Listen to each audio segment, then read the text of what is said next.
What's going on, everybody? RJ Ochoa here from SB Nation's bloggingtheboys.com. Hope all is well wherever you are. Hope you're happy, safe, healthy. Want to wish you a very happy Monday. It is August the 18th, 2025. We are beginning the final week of the preseason, which means that real, actual football with consequences is just around the corner. In fact, the NFL regular season in general, but certainly for us as Dallas Cowboys fans, begins 17 days from now. It's funny because we're kind of at a hump day of sorts. 17 days ago was when Micah Parsons issued his trade request from the Dallas Cowboys. So happy hump day, I guess, as it relates to that. We're going to get into Micah Parsons and the not update really update thing that happened on Monday on ESPN. But we have a lot of things to talk about and to discuss, and we're doing them here on the Blog of the Boys YouTube channel. My name is RJ Ochoa. You know me, of course, from here on the channel. Like the video, subscribe. Having so much fun with football being here now and looking forward to chatting all the time. We have all sorts of live shows and recorded videos, lots of discussion, news, analysis, assessment of this team that drives us all mad. If you like hanging out with me on the internet, I'm on X, Instagram, and Threads at RJ Ochoa, TikTok, RJ.Ochoa. Special shout out today for my TikTokers. I love you all and how wild and rabid you can be. I have a Facebook page. You want to like that? You want to follow me on LinkedIn, find me on Blue Sky, whatever. The point is, if you're on the internet talking about the Dallas Cowboys somewhere, I promise you I'm there. So let's get into it. And first things first, to talk about today, this is kind of the main thing. And I have spent the last, it's 2:00 as we're live now, for those of you arriving after the fact. I've spent now the last about 18 hours working on something that is going to drop on what's tomorrow, Tuesday, at bloggingtheboys.com in all likelihood. We might drop it later on Monday, but the point is it's coming out soon and it's not out now. So I'm gonna give you a little bit of a preview of it. And it relates to Dak Prescott. So Brian Schottenheimer, Dallas Cowboys head coach, announced on Monday that Dak Prescott will not play in the preseason. In fact, what Schottenheimer announced specifically was that Joe Milton will be starting the preseason finale on Friday. It's a Friday game this week. Make plans accordingly. 7 p.m. Central Standard Time is when the game begins for the Cowboys against the Atlanta Falcons. But Joe Milton will get the start. Will Grier might get involved. But Dak Prescott will not play. Now, I think there are going to be a lot of you who are upset that Will Grier is not playing more. I really don't care that much about this. No offense to Will Grier. I care more about the Dak Prescott side of it all. I see you, Karam says we are in this together. That's right. I want to be very clear at the beginning before we kind of get deep into this, because I've done a little bit of work now that I'm going to explain to you. I do not feel passionately about what we're about to discuss, which I know is an incredible advertisement. I just find it interesting that this is something that I just want to talk about out loud, which is what we're going to do here today. So looking at this situation, it's not uncommon for Dak Prescott to not play in the preseason. In fact, as the tweet from Joe Hoyt, good friend of the show, noted, Dak has not played in the preseason since 2019. Obviously, the popular theory is that the Cowboys are afraid of Dak Prescott getting hurt, is that the Cowboys are afraid of some sort of injury. I mean, Dak Prescott's career obviously began because of an injury to the Cowboys starting quarterback and Tony Romo, now almost a decade ago. I get that. And I've told you all, I've been honest with you in saying that I too, I hand up, I have been someone who has said, do not play the starters in the preseason. We're way too close to the regular season beginning. Don't take the chance. Bubble wrap. Let's just play it safe. There's no need to do anything crazy. That has generally been my perspective, my opinion as it relates to the preseason at large. I don't feel 100% differently. I don't even really feel 50% differently, but I definitely have changed my line of thought. I definitely feel a little bit, a little bit more like something else is maybe the best way to put it. Now, I am not someone who has been swayed by the fact that Andy Reid's playing Patrick Mahomes or Zach Taylor is playing Joe Burrow, right? Like we've talked about that. That's not what gets me. But I think at this point, the amount of evidence working against the Cowboys in this capacity is becoming too loud to at least ignore, right? Like, again, we just need to talk about it out loud. I see you, Ken. We'll talk about Micah in a little bit. So after the first preseason game, it was talked about a lot, and I believe the first person, at least that I saw, note this was Nick Harris of the Fort Worth Star-Telegram.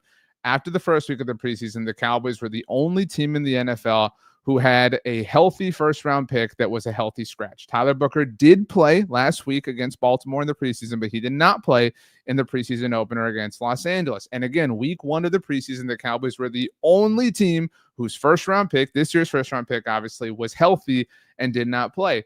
Not the biggest deal in the world, right? But enough to kind of make you go, that's interesting that you're the only one, right? Like, and I'm not trying to launch of course they're the only one. That's why they haven't won a Super Bowl in 30 years. Like, that's not my point here. It's just interesting. And in a similar way, when I was watching Sunday night's game between Chicago and Buffalo, watching Caleb Williams play well, and Josh Allen didn't play, that's obviously worth mentioning and whatnot. But Chicago obviously has a new head coach, and everybody's all in love with Ben Johnson, et cetera, et cetera, et cetera. Okay, great. Well, I found something to be somewhat interesting here, and I tweeted this myself on Monday afternoon. There are 7 NFL teams this season who have a new head coach right now. Some of these coaches are coaches who've been in the NFL before, but first year with their new teams. Pete Carroll's the example in that case. So we've got the Cowboys, obviously, the Bears, as we talked about, the Jets with Aaron Glenn, the Patriots with Mike Vrabel, the Jaguars with Liam Cohen, Pete Carroll led Las Vegas Raiders, and Kellen Moore with the New Orleans Saints. 6 of them, 6 of the 7 teams in question have had their franchise quarterback or their projected starter work a little bit, at least a little bit in the preseason. There have been different, amounts of work that different, starting quarterbacks or QB1s or franchise quarterbacks, however you want to define this, have ultimately gotten. The Dallas Cowboys are the only team in the NFL with a new head coach here in the year 2025 who have not had their franchise quarterback play at all in the preseason. And Brian Schottenheimer on Monday even announced that Dak Prescott will not be playing at all in the preseason. Now, these are all different situations. These are all, situations that require their own individual levels of context. So I do not bring this up to poke at the Cowboys and say, look at them, they're so stupid. But it is interesting, right? If literally every single team, and a lot of these coaches obviously are the offensive play callers for their teams, the same way Brian Schottenheimer is for the Cowboys, if they all find some value in getting work with their starting quarterback, work with their QB1, work with their projected starter in the case of the New Orleans Saints, then isn't there some value to be found? Again, let's not act like the Cowboys aren't doing anything. Training camps obviously going on, practices are going on, but I do find it at the very least interesting that of the 7 teams, shout out Monica Geller, with new head coaches here in the year 2025, the Dallas Cowboys are the only one in which their franchise quarterback did not play at all in the preseason. And again, Dak is much older than these other players, and he has a history with Brian Schottenheimer that doesn't necessarily exist with any of these other situations, but it is interesting. And I at least wanted to say that out loud. Now, in the interest of understanding these situations, in the interest of, I think that we would all say that we know the Cowboys fairly well, right? Like if you've got some friends, if you've got some buddies and they're hitting you up about the Cowboys, you're the person in your group chat to ask. I wanted to make sure that we were understanding these situations properly. So this is the thing that's going to be coming out later on at bloggingtheboys.com. You're seeing the back view of this article that I've already written. It's the title, Cowboys are the only team with a new head coach not playing their starting quarterback in the preseason. We've discussed this, but I reached out to people who I know who cover each of the teams in question because I wanted to understand how they felt about this situation. Maybe we are making a mountain out of a molehill. So shout out to my friend Aaron Lemming from Windy City Gridiron, obviously covering the Chicago Bears. I asked each of these gentlemen 2 questions. The first one was, are your teams happy? The Bears, the Jets, whatever, each individual team.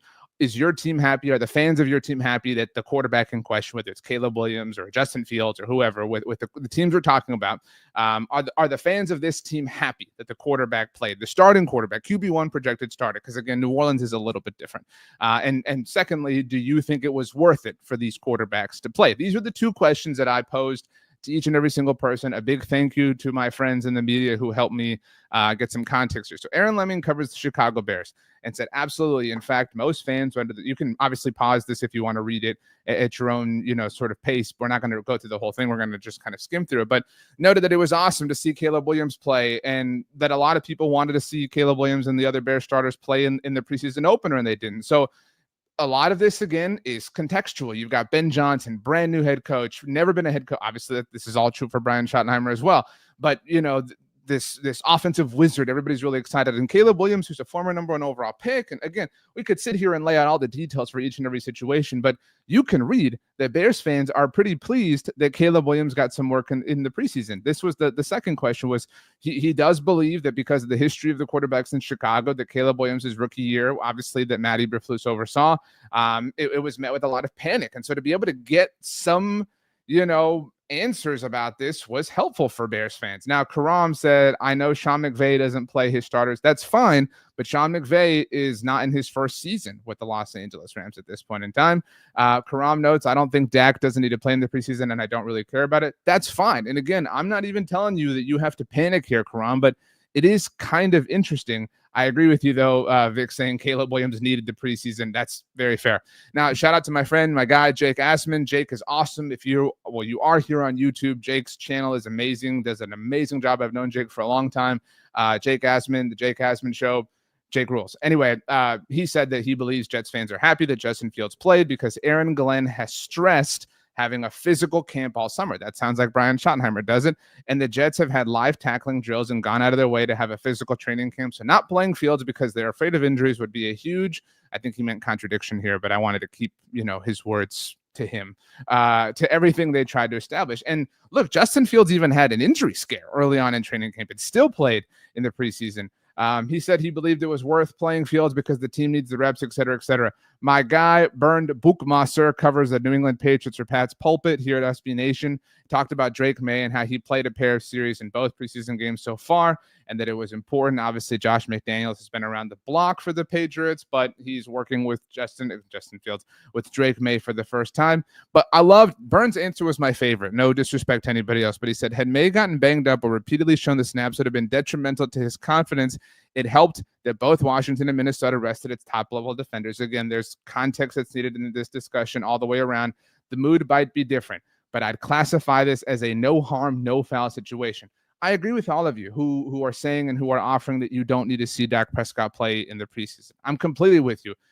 What is the harm in it? What is the foul? That's kind of my question, right? Like, if you are somebody who believes that Cowboy starters don't need to play in the preseason, why? Well, I mean, like, what is your opposition to them playing some? And maybe, and this would be logical and this would be fair, it's that you don't want to take the chance of them getting hurt. I share that idea. I share that opinion to a certain degree.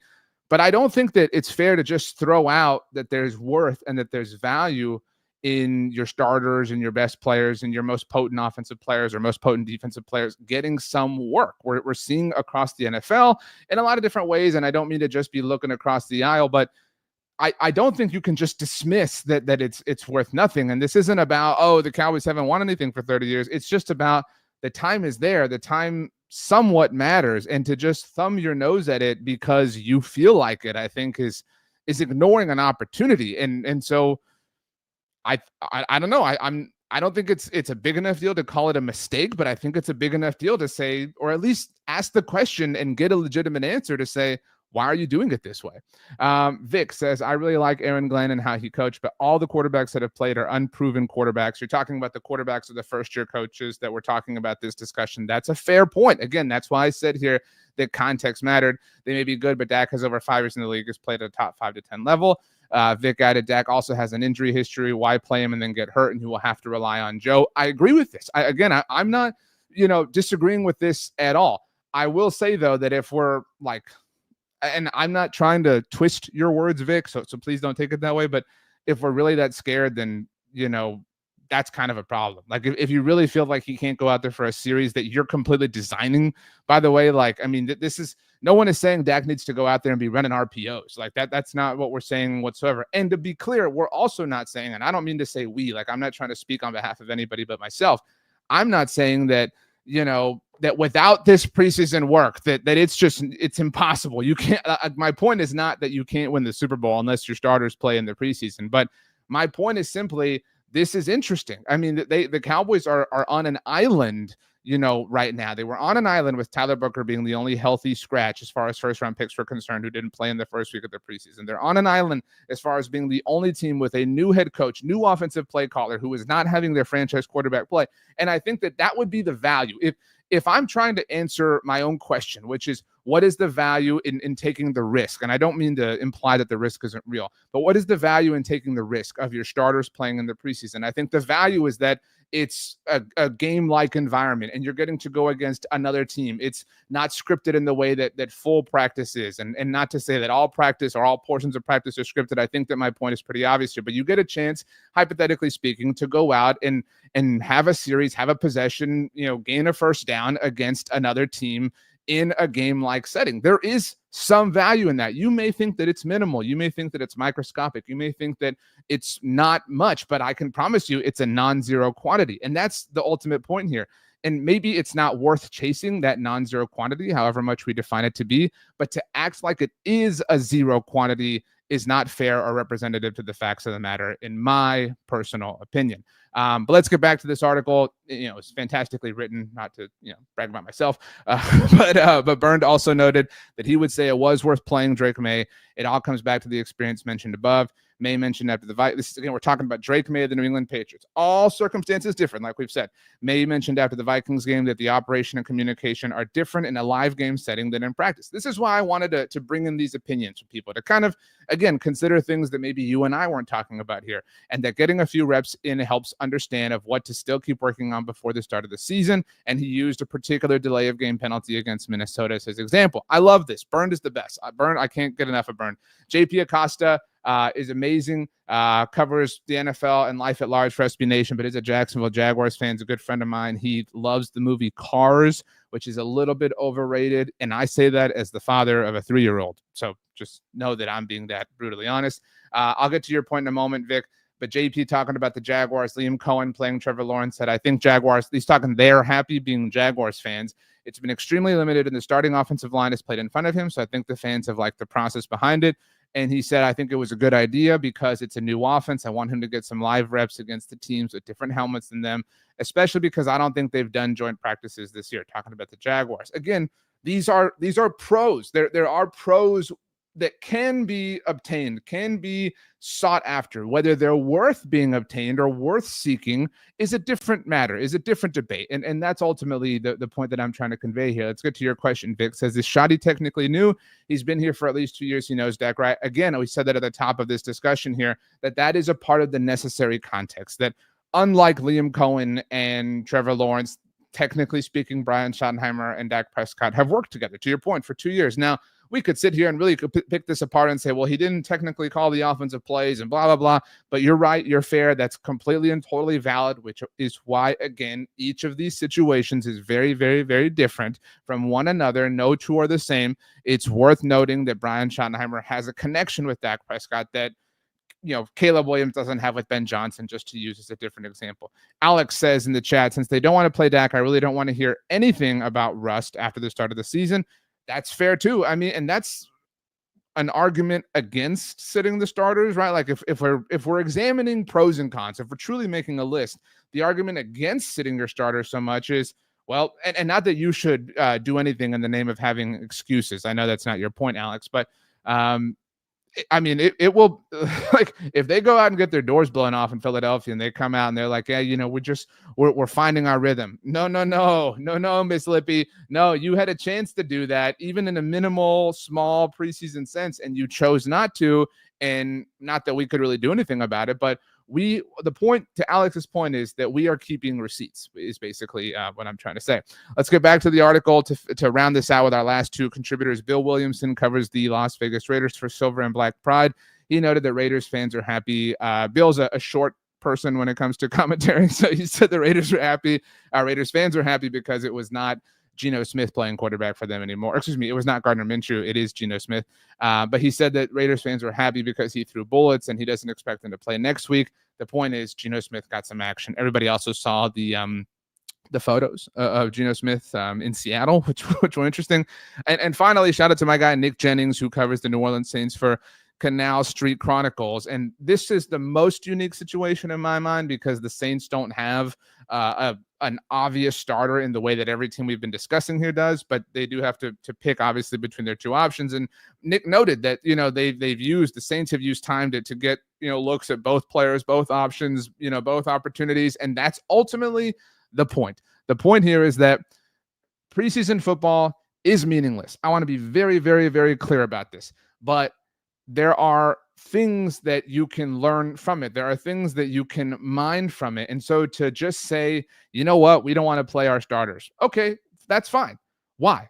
That's really all we're asking here, right? Is you don't want to play your starters. We're not really even going to argue this with that much. We're not going to puff our chest out that much here and like stand tall in this argument. We're just going to ask why. Why don't you want to play them? What is the actual reason? What is the main thing that you can point to? And maybe it's that you're this terrified of injuries. And maybe you want to start spinning this story about how, well, we're this terrified of injuries. That's how we haven't paid Micah yet and all this other stupid stuff. I would offer that, scared money don't make money. Like, I hate to speak in silly cliches like that, but like, if you're this scared of things, then maybe you need to look in the mirror and kind of have a chat. Because if you're this scared that you can't handle the thought of a singular series in the preseason, let's have a discussion. But again, I don't feel really passionately about this. I have a question and I just want it answered, which is, kind of where I'm at relative to this entire discussion. So next up on the docket, we talked about Dak Prescott, the starters not playing in the preseason, et cetera, et cetera. The time has come, my friends. The time has come to have the Micah Parsons conversation. And by conversation, I mean no real update. So I mentioned at the top of this show that it's been 17 days since Micah Parsons requested a trade from the Dallas Cowboys and that there are 17 days left until the regular season begins. That puts us at hump day for the Cowboys and Micah Parsons as far as his trade request is concerned. I'm going to repeat this. There are 17 days left, which is 2.5 weeks left until the season begins. So if you're someone who doesn't think that the preseason is important, I would imagine you somewhat think that practice is important. The Cowboys have not had the opportunity to have the best player on the team work with them, practice with them because of this silly little stalemate. You know that. I know that. We don't need to relitigate this situation because we're about to do it anyway. That being said, on Monday morning, in case you missed it, I did share this on social media, did have an article go out about it at bloggingtheboys.com. Adam Schefter was on Get Up and had this to say about the Micah Parsons situation. Let's highlight it for you so you can see it. I think the context behind the quote is important. And it's that Dan Orlovsky was saying, this was on Get Up, that it was annoying to have to keep talking about this, blah, blah, blah.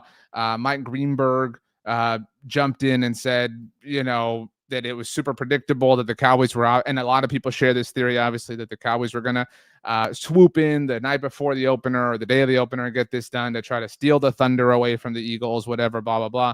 And it was in that moment that Adam Schefter jumped in and said, yeah, like, and actually to fully solidify the point here, Greenberg said that and said that is generally the case with the Cowboys, but this one feels a little bit different. That's what spurred Schefter. Schefter jumped in and said, it is different. It's gotten personal, and talking about different than Dak or CD, whatever. It is different. It's gotten personal, and they're no closer to a deal, and there's no reason to think that the Dallas Cowboys and Micah Parsons will be able to work out a deal before the start of the regular season. Schefter, hedged his bet, said now again, it's August 18th, and sides always could come together, but we want to emphasize there have been zero contract negotiations since late March and early April.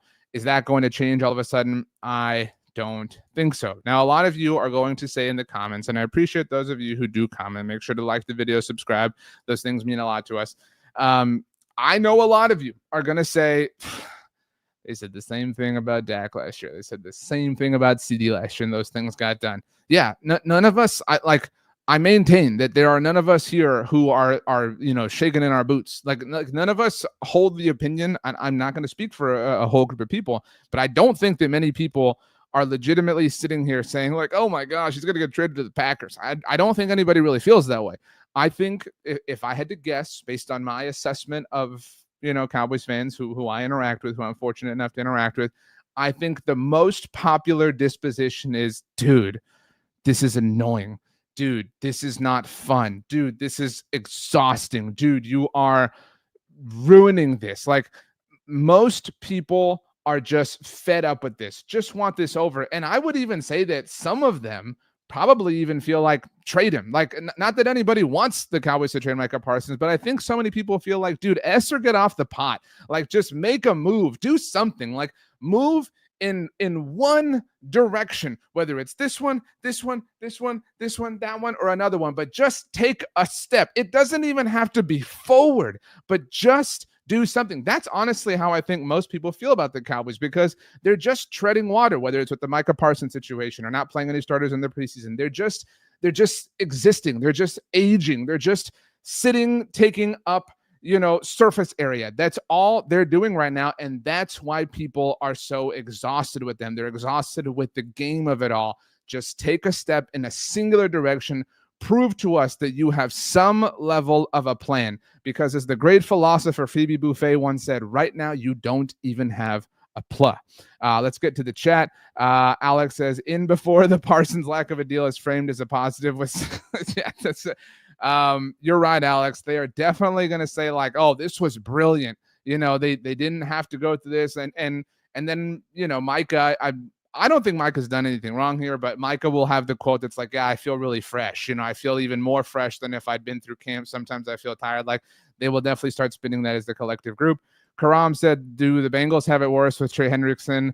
Just saying, RJ. I don't think so.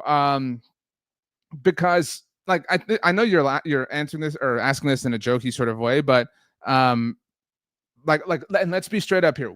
Like, I'm going to speak for all of us. We don't know the Bengals or we know the Cowboys. But that being said, Trey Hendrickson is the I don't know, like fourth best player on the Bengals. He's really, really, really good. And I think the Bengals should pay him. Like, this is not meant to be a slight to Trey Hendrickson whatsoever. But, he's not as important to what they're doing as what Micah Parsons is to the Cowboys, right? Like, that's just straight up the way it is. And age is a factor here, right? Like, we all understand. It's like, so no, I don't think it's as contentious. And the other thing that I would offer is that we dog the Bengals as a football society for being cheap and being this way, and they have been for a very long time. But are they cheaper than the Cowboys now? Like, and the word cheap might not be the right word usage here. The word cheap might not be fair, but like, who's better at this? And they both suck. Like, don't get me wrong, but who is better at this, however we want to define this? Like, who is better at getting deals done ahead of time or getting them done finally, inevitably?